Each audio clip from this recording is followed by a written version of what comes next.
जो होता है वो वही दिखता है, पर ठाकुर जी हैं चोर, पर दिखते कैसे? बोले परम सत्य।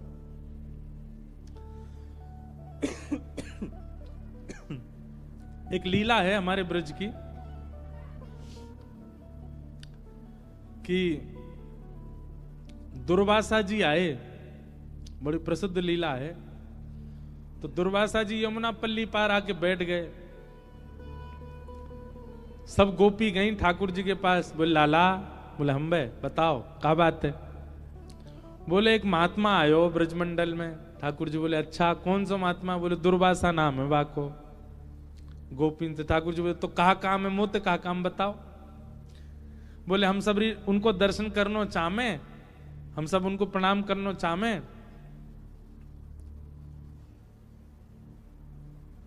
ठाकुर जी बोले भैया देखो, ये दुर्वासा तो एक ही दुर्वा है, बाकी तो मैं तो पूरी दुर्वान को खान हूं, मुझे प्रणाम कर लो।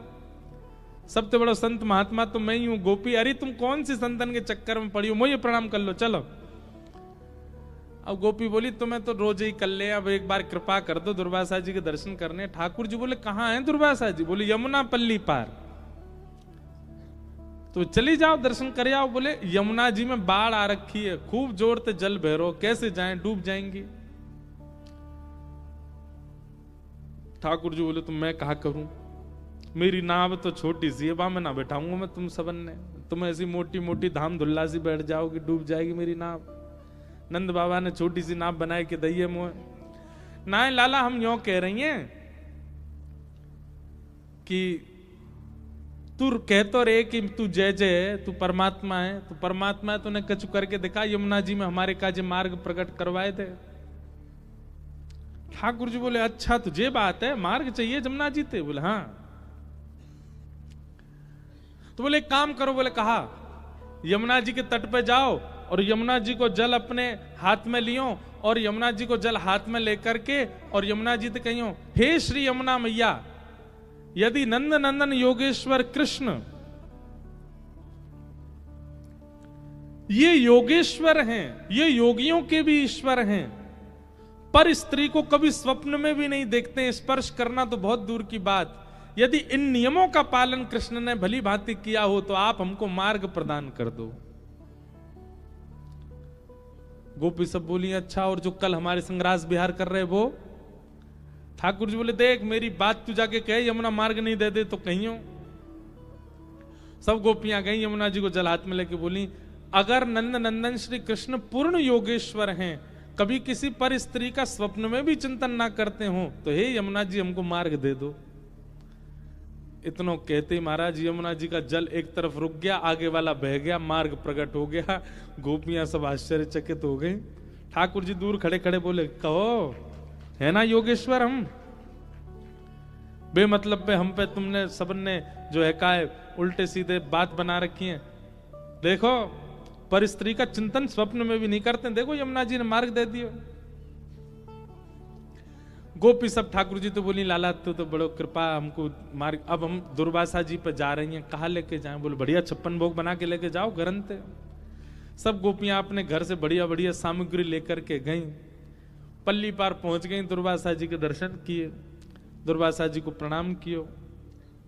दुर्वासा जी हम सब ब्रज की गोपांगनाएं हैं, आपके दर्शन को आए।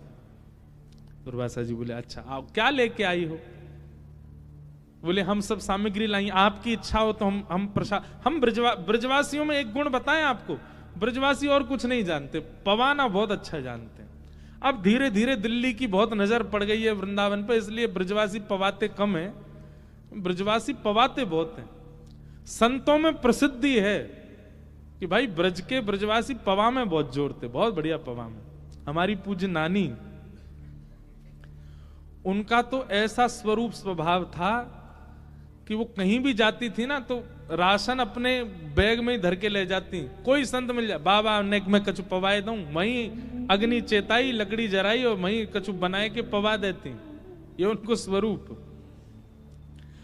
हमारे वृंदावन के जितने संत हैं सब हमको जब भी मिलेंगे तो सब कहते जरूर हैं, कभी कभी कोई याद आ जाए नाना जी की नानी, बोले इंद्रेश जी आपकी नानी जी तो बहुत बढ़िया, कहीं भी कुछ चूल्हा चेताए के पवा देती। ये ब्रजवासियों का स्वरूप है। सब ब्रजांगना गोपियां गईं और दुर्वासा जी से बोली, आपकी आज्ञा हो तो हम आपको पवा दें। दुर्वासा जी बोले, हाँ लाओ, सामग्री लाओ। एक गोपी ने पत्तल रखी, पत्तल में पूड़ी धरे, सब्जी धरे, रायतो धरे, जो जो सामग्री लेके गई सब धरती जाए। दुर्वासा जी पत्तल की ओर देख रहे, बोले ये क्या कर रही हो लाली? बोले आपके लिए पत्तल सिद्ध कर रहे हैं। दुर्वासा जी बोले ये सब हटाओ, सामग्री पूरी पूरी धर दो सामने। पूड़ी की डलिया, सब्जी के बर्तन सब सामने धर दिए और दुर्वासा जी उठा में और उठा के सब डलिया की डलिया मुख में डाल लें। एक बार में महाराज मुख नहीं कुआं बन जाए और सब एक साथ ही उड़ेलते जाएं और प्रेम से पाते जाएं। गोपियां सब देख करके बोले बाबा सच में तपस्वी हैं। सबने दर्शन किए, दर्शन करके सब गोपी बोली, बाबा यहाँ आवे के काजे हमने यमुना जी से प्रार्थना करी, लाला ने एक उपाय बतायो, सुबह से मार्ग मिल गयो, अब हम वापस जानो चाहमे, यमुना जी में बड़ी बाढ़ है, आप कोई उपाय बता दो, आप तो बड़े सिद्ध महात्मा हो, बताओ। एक क्षण में तो आप सबरी पत्तल की पत्तल कहा, डलिया की डलिया उड़ेल ली आपने मुंह में, हमारे काजी कछु उच्छिष्ट भी नहीं छोड़ो। अब यहां से वापस जावे को कछु आप उपाय बता दो, कोई मंत्र बताए दो। दुर्वासा जी बोले यमुना जी पे जाओ, यमुना जल लेकर के कहना श्री दुर्वासा जी केवल दूरवा ही खाते हो और कुछ भी कभी सेवन ना करते हो, तो हे यमुना मैया हमको मार्ग दे दो। गोपी सब एक दूसरे देखने लगी, बोले अभी जो हमारे 56 भोग चट्ट कर दिए वो ये कह रहे हैं दूरवा खाते हैं। दूरवा मतलब घास, एक घास। दुर्वासा जी बोले जाओ जाओ यमुना जी से कहो। सब गोपी गई, हे यमुना मैया दुर्वासा जी अगर एक दूरवा ही खाते हो तो आप मार्ग दे दो। इतने में यमुना जी एक तरफ रुक गई, एक तरफ का पानी निकल गया, मार्ग मिल गया। सब गोपियां उस पे पार हो गई, पर ताम्रवर्ण हो रहा था सबके मुखमंडल का। पल्ली तरफ ठाकुर जी खड़े। ठाकुर जी कहो गोपी दर्शन है गए दुर्वासा जी के, कैसे रहे दर्शन? आज कहां प्राप्त कियो सत्संग में? गोपी बोली एक ही चीज प्राप्त करी। बोले कहा? बोले तुम झूठे, तुम्हारो दुर्वासा झूठो और तुम दोनों की झूठी साक्षी मानने वाली ये जमुनाऊ झूठी है, तुम सबरे झूठे हो। बोले तुम कह रहे हो तुम परम योगेश्वर और वो दुर्वासा जी कह रहे हो वो दुर्वा खाते हैं और दोनों की साक्षी दे रही है ये यमुना। ठाकुर जी बोले प्रत्यक्ष दृष्टि से देखोगे तो ये झूठ दिखेगा, लेकिन वास्तविकता यही है कि मैं योगेश्वर हूं। स्त्री पुरुष का भेद मेरे चित्त में नहीं आता। कभी किसी पर स्त्री क्या किसी का भी काम भाव से तो चिंतन मैंने किया ही नहीं है, इसीलिए यमुना ने मार्ग दिया। और दूसरी बात दुर्वासा जी, वहां दुर्वासा जी को आपने 56 भोग दिए, प्रत्यक्ष दृष्टि में आपको लगा कि उन्होंने सब पाया, पर अप्रत्यक्ष भाव से वे दूरवा ही ग्रहण करते हैं। उनका किसी वस्तु के प्रति कभी पूड़ी खाई, सब्जी खाई, खीर खा गए, कड़ी खा गए, ये प्रत्यक्ष दिखा, पर उनके मन ने कुछ भी स्वीकार नहीं किया। वो प्रत्यक्ष भाव से दुर्वासा ही हैं और इन दोनों की साक्षी मानने वाली यमुना ये परम सत्या है। अप्रत्यक्ष भाव से मेरा रूप दिखा नहीं है, इसलिए तुमको बहम लग रहा है। ठीक वैसे ही बंधुओं, ठाकुर जी को चोर चोर चोर सब जगह कहा गया, पर ठाकुर जी चोर नहीं, ठाकुर जी रक्षक हैं। हम सबको कहीं हमारी चोरी हो ना जाए उससे बचाने वाले ठाकुर जी। ऐसे परम सत्य श्री ठाकुर जी को हम प्रणाम करते हैं। सत्यम परम धीमहि, ऐसे परम सत्य परमात्मा को हम वंदन करते हैं। श्रीमद् भागवत के 2 श्लोक में विषय, अधिकारी, संबंध और प्रयोजन 4 बातें बताई गई। धर्म प्रोजित कई तवोत्र परमो निर्मत्सराणाम सता वैद्यम वास्तवमत्र वस्तु शिवदम तापत्रयोन्मूलनम श्रीमद्भागवते महामुनि कृते किंबा परैरीश्वरः सद्यो हृदयवरुध्यते त्रिकृतभिः शुश्रूषुभिस्तच्छणा। ध्यान से सुनिएगा। सबसे पहली बात, भागवत जी का विषय क्या, मैं बहुत विस्तार से इस भाव को बताता हूं, यहां भी बताऊं। धर्म प्रोजित कई तवोत्र परमो, परम धर्म की इच्छा चित्त में प्रकट होना, यह भागवत का विषय है। धर्म और परम धर्म ये दो बात होती हैं। धर्म होता है देह कल्याण और परम धर्म होता है आत्म कल्याण। आप भोजन करते हैं, आप सोते हैं, आप जलपान करते हैं, ये सब धर्म कहलाते हैं। आप 10 बजे सो जाते हैं, 11 बजे तक नहीं उठते हैं, यह भी धर्म है। आप 4 बजे सुबह उठ जाते हैं, यह भी धर्म है। आप दर्शन के लिए द्वारिका जाते हैं, यह भी धर्म है। आप परिक्रमा प्रदक्षिणा करते हैं पैरों से, यह भी धर्म है। पर परम धर्म क्या है? परम धर्म जहां देह प्रधान नहीं है, आत्मा प्रधान है, उसको परम धर्म कहा जाता है। कथा सुन रहे हैं, ये क्या है? ये परम धर्म है। यहां देह प्रधान नहीं है। कथा में आपके देह को कुछ भी प्राप्त नहीं होगा, आत्मा को प्राप्त होगा। सत्संग में देह को नहीं मिलता है, आत्मा को प्राप्त होता है। हमारे वृंदावन के पूज्य श्री प्रेमानंद जी महाराज, उनका प्रवचन लाखों लोग सुनते हैं, करोड़ों लोग सुनते हैं। और 2 बजे महाराज रात में इतनी कड़ाके की सर्दी में भी लोग खड़े रहते हैं उनके दर्शन को। क्यों?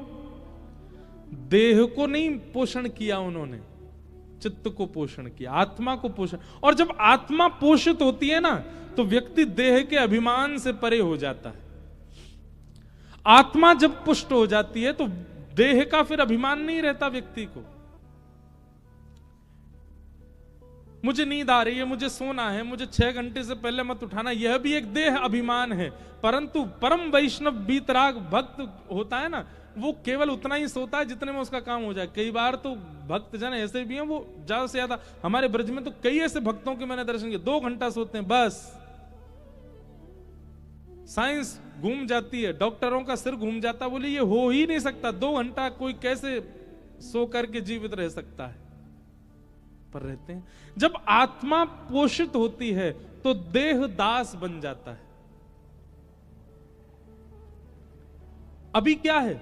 अभी हमारा देह स्वामी है और आत्मा उसकी दास है। भागवत जी क्या करती हैं? भागवत जी आत्मा को स्वामी बना के देह को दास बनाती है, फिर आत्मा अपने कल्याण के मार्ग पर चलने लग जाती है, देह की प्राधान्यता नहीं होती। ये सब बातें बहुत बहुत ध्यान से सुननी है आपको। अभी देह प्रधान है हमारा, पर जिस दिन आत्मा प्रधान हो जाएगी, आप देह को गौड़ मानने लग जाओगे, देह की इतनी चिंता आपको नहीं होगी। हम लोग सुनते हैं सतयुग त्रेता द्वापर में 1000 वर्ष तक तपस्या कर रहे हैं, 500 वर्ष तक तपस्या कर रहे हैं। और इस कलिकाल में किसी व्यक्ति के 5 साल की साधना देख करके हमारी आंखें खुली रह जाती हैं, अरे बाप रे इन्होंने कैसे कर लिया। क्यों? हम सब देहाभिमानी, हमारा देह कष्ट सह ही नहीं सकता। कल एक काम करें, कल हम आपको पता ना चलने दें, आपसे पहले ही सोफा सारे उठवा दें कथा पंडाल में से, सब नीचे बैठ जाओ, क्या होगा? ओ ये कैसे होगा महाराज जी, बिना सोफा के कैसे बैठे? हमारे तो पाम दर्द करते हैं, हमारे तो घुटने में ये पड़ा है, ये है। चलो, जो बेचारे असमर्थ हैं उनके लिए सोफा पे बैठना जायज है, पर जिनके सब कुछ ठीक है, बिल्कुल पाम भी बिल्कुल चकाचक महाराज दौड़ते हैं, कमर भी बढ़िया है, वो भी बैठे हैं लद करके। क्यों? देह अभिमान, देह को अभिमान है। हम नीचे कैसे बैठ सकेंगे? अरे पाम बैठा नहीं जाएगा, अरे नहीं हम तो, अरे इतनी कम उम्र में भी बैठ गए। क्यों? देह अभिमान। हम जब भागवत के वक्ता बनने वाले थे मतलब भाव रखा था। ये सब बातें पता है प्रारंभिक स्थिति की मुझे यहां याद क्यों आ रही, क्योंकि द्वारिका से ही मैंने शुरू किया कथा को। 2015 में सबसे पहली कथा हमने द्वारिका में ही की। आज भी वो जगह मुझे दिखती है, मैं प्रणाम करता हूं उसको, जहां से हमने पहली कथा की। तो हमारे नाना जी और पिताजी महाराज का सबसे पहला वाक्य क्या था? बोले कथा वक्ता यदि बनना है तो सबसे पहले देह का अभिमान छोड़ना पड़ेगा। देह अभिमानी होता ना, हम भी टी शर्ट पहन के बैठते हैं यहाँ पे, देह अभिमानी होता तो आजकल वो मोटिवेशनल स्पीकर नहीं यहाँ पे माइक लगा के घूमते रहते हैं मंच पे, हम भी ऐसी कथा कहते। कहीं ना कहीं फैशन को प्रायोरिटी देते, कहीं ना कहीं लुक्स को प्रायोरिटी देते। वैसे एक बात कहें, जो हमारा सामान्य लोग इसकी भी कॉपी करते हैं लोग, इसका मतलब ये भी फैशन तो है। इसकी भी लोग बाग, ये देखो क्या है, सामान्य है, सामान्य है, साधारण है, इसलिए ये भी पसंद आता था। ये देह को पसंद नहीं आता, ये आत्मा को पसंद आता है। हम कलरफुल पूरे दिन भर में पहनेंगे, पर कथा तो हमसे सफेद में ही होती है। ये सामान्यता, ये एक प्रकार का देहाभिमान शून्य है। देह अभिमानी होता तो फिर यहां पर वही पहना जाता जिससे और अच्छे लगे, पर नहीं। देह अभिमानी होता तो पांव लटका के बैठते, या व्यासपीठ ऐसी बनाते कि बैठते ही यहां पे पांव नीचे चले जाएं, पर नहीं, एक आसन में बैठना, हिलना भी नहीं, डुलना भी। क्यों? देहाभिमान शून्य। दो प्रकार होते हैं, या तो देहाभिमान शून्य बनना पड़ता है, या फिर भक्ति के मार्ग में जब आपका चित्त वृत्ति कहीं और होती है ना, तो देह अभिमान शून्य अपने आप हो जाता है। कई बार आपने देखा, आप किसी चिंतन में होते हो तो चिंता करते करते करते पता चल इतनी गर्मी में भी पंखा नहीं चला, एसी नहीं चला, पसीने आ रहे हैं, पर उस चिंतन में इतने तत्पर थे कि आपको गर्मी का अनुभव नहीं हुआ। देहाभिमान कहां गया? जहां चित्तवृत्ति थी, उस चित्तवृत्ति के जहां होने पर, वहां होने पर देहाभिमान चला जाता है। तो कई बार कथा करने वाले और सुनने वाले के केंद्र बिंदु में द्वारिकाधीश होते हैं, उसको फिर अनुभव नहीं होता पैरों की पीड़ा, कमर की पीड़ा या कोई और पीड़ा।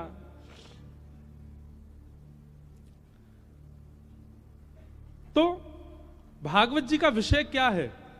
देह अभिमान को शून्य करना। अगर कथा सुनने वाले का देहाभिमान शून्य नहीं हो रहा है, और शून्य तो बहुत दूर की बात, 10%, 15% भी नहीं घट रहा है, वो कथा का श्रोता नहीं।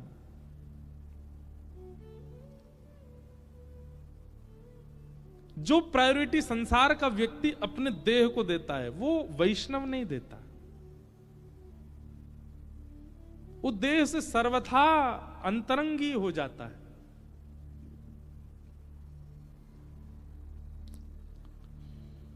यहां कई वैष्णव ऐसे हैं जो नाथद्वारा उत्सव में भी थे, उसके पूर्व के कथाओं में भी थे, तो यहां भी आए। क्यों आए? और वो बेचारे कहां रह रहे हैं, क्या पा रहे हैं, मुझे तो वह भी नहीं पता, पर आ रहे हैं सब जगह। क्यों? देहाभिमान शून्य। और उनको चिंता भी नहीं होती, वहां जाके देख लेंगे, कुछ व्यवस्था तो हो ही जाएगी, पा लेंगे। इतना देहाभिमान तो हम में भी है कि हम कहीं कथा करने जाते हैं तो पहले ही पूछते हैं व्यवस्था कैसी, कहां रुकेंगे, कहां सोएंगे, कहां। पर श्रोता तो वक्ता से भी ज्यादा देहाभिमान शून्य होते हैं। और यही कथा के श्रोता का एक लक्षण है कि वो देहाभिमान से शून्य हो रहा है। और जैसे आप देहाभिमान शून्य होने लग जाते हैं, आप आत्म कल्याण के मार्ग पर अग्रसित होने लग जाते हो। फिर आपकी आत्मा का कल्याण प्रारंभ हो जाता है, क्योंकि आपको देह का अभिमान नहीं है। हमारी बात समझ रहे हैं ना? जब तक देह प्रायोरिटी है, इसका मतलब यह नहीं है कि मोटा हो रहा है तो होने दो, काय को वॉक करना। महाराज जी कह रहे थे देहाभिमान शून्य हो जा, पड़े रहो, सोते रहो। गुलाब जामुन लाओ, लाओ खवाओ, रबड़ी लाओ, लाओ खवाओ। देह को, अरे करेला लाओगे वो भी खा लेंगे हम, देहाभिमान शून्य है, महाराज जी ने कहा था। हमारे एक हैं प्रिय मित्र हैं, पंडित जी हैं, उनको चाय पिवा दो, चाय के ऊपर छाछ पिवा दो, पी लेते हैं। मैंने कि यार चाय पे छाछ कौन पीता है? देहाभिमान शून्य है, हमारा देह सब स्वीकार। मैंने कहा ये देहाभिमान शून्य नहीं है, ये भोगाभिमान है, ये भोगाभिमान है। कुछ भी खिला दो सब खा रहे हैं, कुछ भी दे दो सब ले रहे हैं, ये भोगाभिमान है, ये देहाभिमान शून्य नहीं है।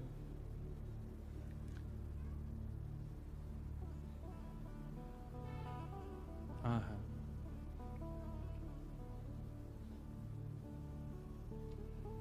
देहाभिमानी कैसा होता है?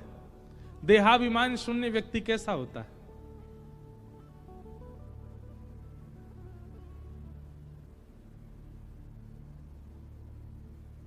मैं तो गोविंद रा गुण गासूं, राणा जी रूठे तो मने काए करसी। मैं तो गोविंद रा, मीराबाई कह रही हैं, गुण गासूं, राणा जी रूठे तो मने काए करसी। देहाभिमान ऐसा होता है, राणा जी रूठे, इनके रूठने से क्या फर्क पड़ता है? अरे भली मानो कि ये रूठ रहे हैं, कहीं जगत नियंता रूठ गया तो क्या होगा? रूठे चाहे राजा वासे कछु न काजा, एक तू ही महाराजा और कौन पास जाएंगे। रूठे चाहे भाई वासे कछु न भलाई, एक तू ही है सहाई और कौन को सराहेंगे।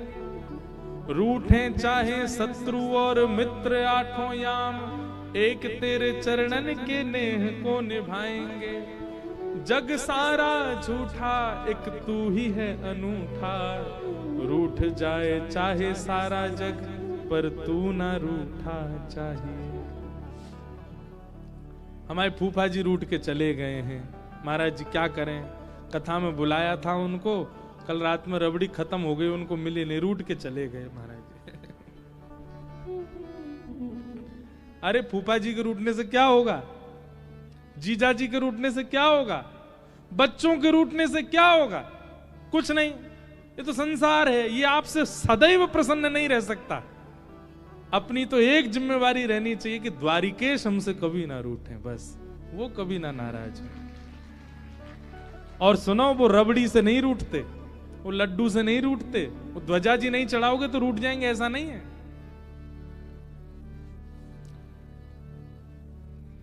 इन सब से नहीं रूठते ठाकुर जी। ठाकुर जी तो केवल एक चीज से रूठते हैं, आप कभी भी किसी भक्त का अपमान मत करना, वो उससे रूठते हैं बस। आप चाहे कितने भी पाप कर लो, कितने भी गलत कार्य कर लो, ठाकुर जी रूठते नहीं। बस हाँ ये कि पाप की मात्रा ज्यादा होती है, ठाकुर जी के कोई नहीं बेटा अपने आप कर तो रहे, भोग लेगा अपने आप ही, हमें क्या। लेकिन अच्छा बच्चा संभलने की कोशिश कर, ठाकुर जी की भावना ऐसी रहती। ठाकुर जी रूठते नहीं, लेकिन जब हम किसी भक्त का अपमान कर देते हैं तब ठाकुर जी रूठ जाते। बोले तू पाप करे मैं कुछ नहीं कहता, तू गलत काम करे, गलत खाए पिए मैं कुछ नहीं कहता, मेरे को भजने वाले का अपमान क्यों कर रहा है? सबसे बड़ा ठाकुर जी के रूठने का कारण है कि कोई भक्त नाराज हो जाए आपसे। इसलिए कभी कोई भजन करता आपसे रूठे ना, ये प्रयास करते चलो। बस देहाभिमान शून्य व्यक्ति हो जाए। मीराबाई कहो तो कुसुमल साड़ी रंगा, कहो तो कुसुमल साड़ी रंगा, कहो तो कुसुमल साड़ी रंगा। देहाभिमान शून्य है। कहो तो भगवा भेष, कहो तो भगवा भेष। हम एक दिन अगर मनेगा ना मन, तो श्री मीराबाई सा द्वारिका में कैसे ठाकुर जी में विलीन हुई वो कथा सुनाएंगे। बहुत करुण और विरही कथा है, पर एक दिन मन होगा तो कहेंगे। कहो तो मोतियन मांग भरावा, कहो तो मोती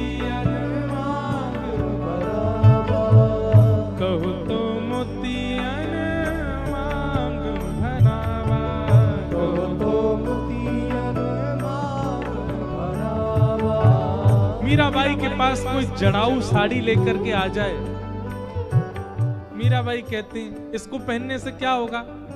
कोई कह देता मीरा तू सुंदर लगेगी, सब तुझको देखेंगे। मीराबाई नहीं पहनती थी, पर कोई आके कह देता अरे ऐसे ही लहंगा गोपियां पहन के जाती थी तभी श्याम सुंदर देखते थे, तुरंत मीराबाई पहन लेती, क्यों? श्याम सुंदर देखेंगे।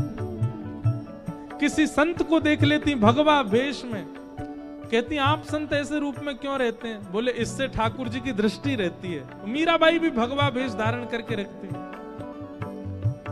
कहो तो मोतियन मांग भरावा, कहो चिटकामा केश। एक दिन मीराबाई अपने केश ही उतारने को तैयार हो गई, क्यों? हमने सुना है कि बिना केश के रहने से ठाकुर जी को अच्छा लगता है। ये देहाभिमान शून्य है। देहाभिमान शून्य की परिभाषा है ये सब जो यहां बैठे हैं। जिन भेषा मेरो गिरधर रीझे, जिन भेषा मेरो गिरधर रीझे, जिन भेषा मेरो गिरधर रीझे, जिन भेषा मेरो गिरधर रीझे, सोही भेष धरूंगी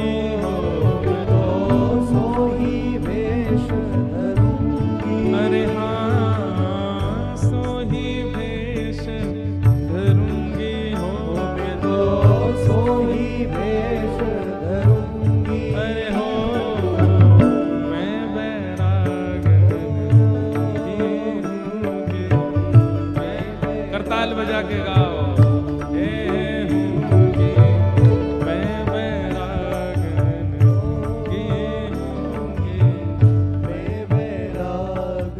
यही है देहाभिमान शून्य।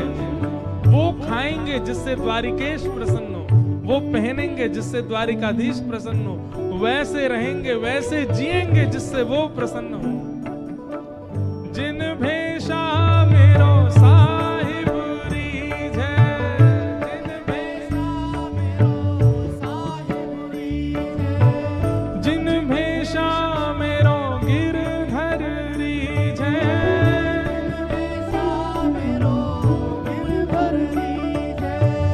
जिन भेषा मेरो सावरो रीझे, जिन भेषा मेरो सावरो रीझे, जिन भेषा राधा रमण जुरीझे, जिन भेषा राधा रमण जुरीझे, सोही भेष धरूंगी हो मैं तो, सोही भेष धरूंगी अरे हाँ मैं तो, सोही भेष धरूंगी हो मैं तो, सोही भेष धरूंगी हो मैं बैरागन होंगी, मैं बैरागन होंगी, मैं बैरागन होंगी, मैं बैरागन। बोलो द्वारिकाधीश की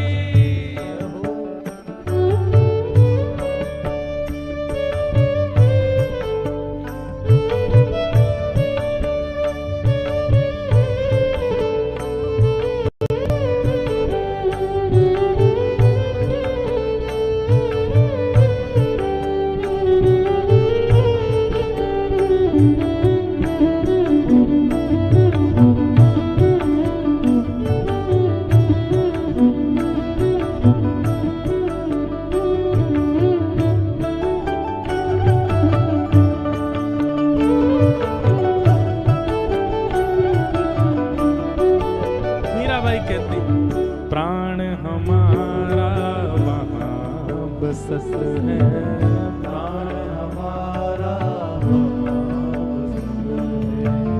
प्राण हमारा वहाँ बसत है, प्राण हमारा वहाँ बसत है। यहाँ तो खाली खो,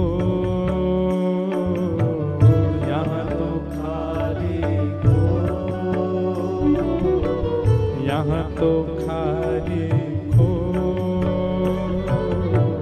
यहाँ तो खाली खो, मातु पिता परिवार सोई है, मातु पिता परिवार सोई है, मातु पिता परिवार सोई है, मातु पिता परिवार सोई है, कहिए तिनका तो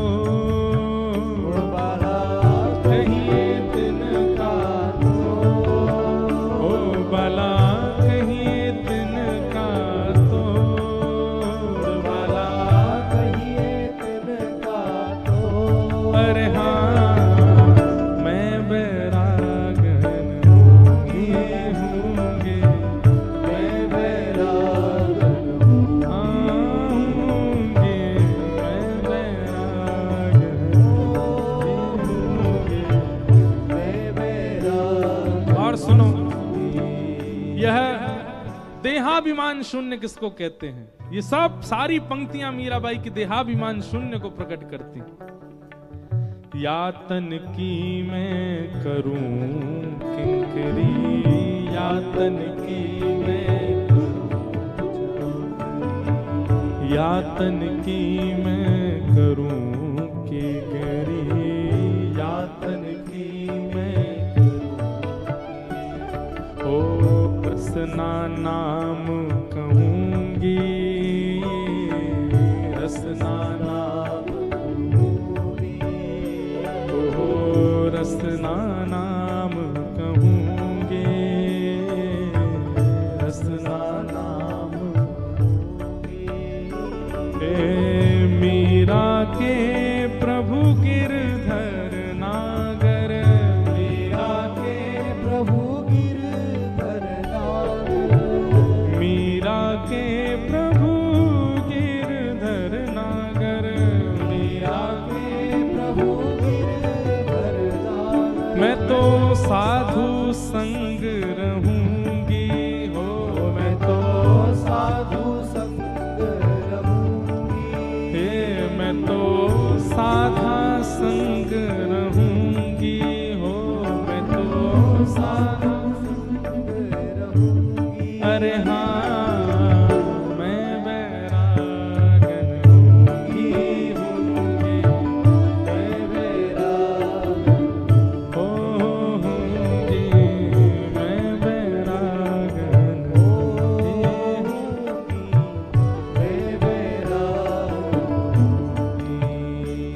बाला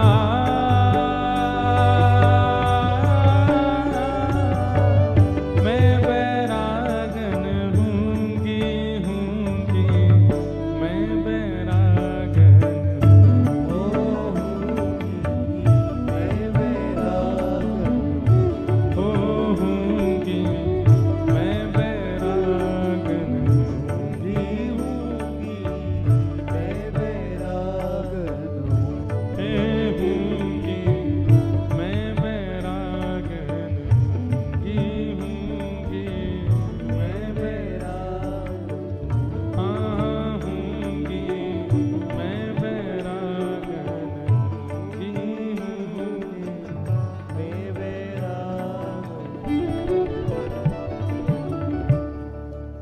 देहाभिमान शून्य। सुनना बहुत आसान, करना उतना ही कठिन, पर जितना हो करो। किसी एक इंद्रिय को भी आपने अगर अभिमान शून्य कर लिया तो भी भगवत कृपा हो जाएगी। कोई एक इंद्रिय भी आपकी संभल जाए, सुधर जाए, वो संसार के वशीभूत ना हो बस। और विशेष रूप से अगर ये पंच, आंख, नाक, जीव, कान और त्वचा, रूप रस स्पर्श गंध शब्द की भोक्ता, इन पांचों में से अगर एक भी ठाकुर जी के सन्मुख हो गई पूर्ण रूपेण, मतलब आंखों से देखना है तो केवल ठाकुर जी को देखना है, या भगवत संबंधी भावों को देखना है, उसके अलावा किसी के प्रति हमारी उत्सुकता बढ़ेगी ही नहीं। आंख नहीं कर पा रहे तो कानों से केवल भगवत चर्चा सुननी है, भगवत लीला सुननी है, भगवत गुण सुनने हैं, भगवत कथा सुननी है। इन कानों से और कुछ सुनना ही नहीं। आंख भी नहीं हो पा रही, कान भी नहीं हो पा रहे, तो जिह्वा को ही डाल दो ठाकुर जी के चरणों में, इस जीव से केवल प्रसाद ग्रहण करेंगे, प्रसाद के अलावा कुछ भी, कितने भी बहुव्यंजन क्यों ना बने हो, भगवत प्रसाद नहीं है तो ग्रहण नहीं करेंगे। इन तीनों इंद्रियां, ये तीनों ही खतरनाक हैं, जीव, आंख और कान। इन तीन में से तीनों नहीं, एक भी यदि भगवत सन्मुख हो जाए पूर्ण रूपेण, तो भी भगवत प्राप्ति संभव है, संभव है, संभव है। हम व्यासपीठ से कह रहे हैं हमारी जिम्मेवारी बनेगी, आपकी हमारी जिम्मेवारी है कि मिलेंगे ठाकुर जी, बस इन तीन में से एक भी भगवत सन्मुख हो जाए।